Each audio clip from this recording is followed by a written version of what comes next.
Здравейте на всички фенове на българската нумизматика.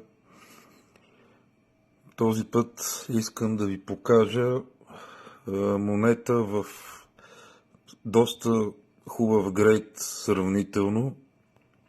Това са 50 стотинки, 1913 година, с тегло 2,5 грама, проба на среброто 835, тираж 3 милиона. Какво да кажа повече?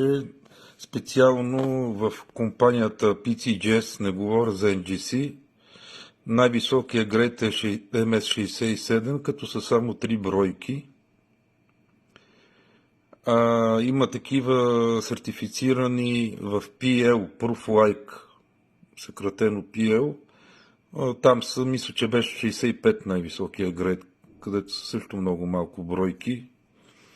Какво означава Proof Like? Това е нещо аналогично на, да кажем, на съвременните юбилейни монети, които са, нали, мат гланц и така нататък. Не искам да влизам точно в подробности.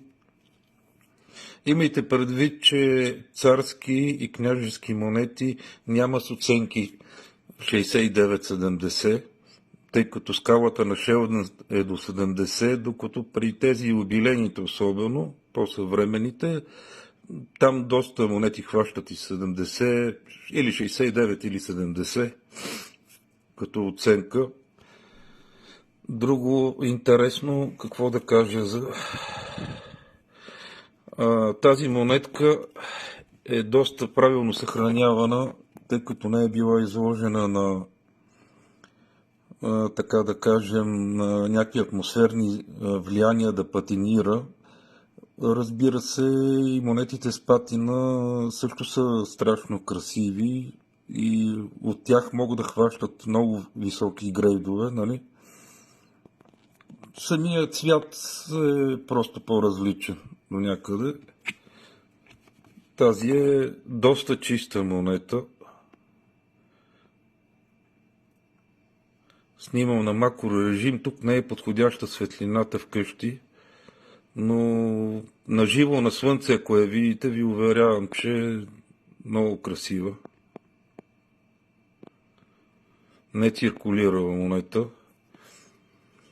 Нямам възможност да показвам някакви топ грейдове всеки път или високи грейдове, така че се насладете на красотата.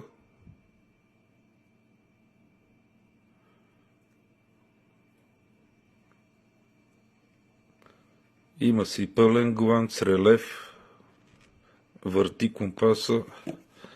Ето го грейда MS64.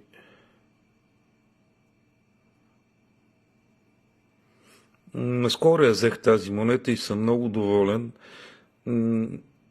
Има такива, примерно същия грейд, обаче по-патинирани, някои харесват с патина, други по-чисти, така.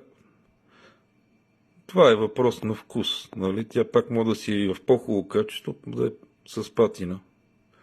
И самата патина също е красива на монетите като цяло.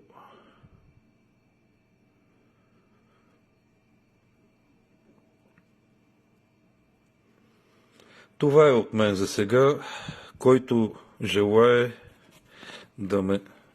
да получава известие, когато качвам ново видео, може да ме последва. Бъдете живи и здрави. Аз съм Стефан. Чао!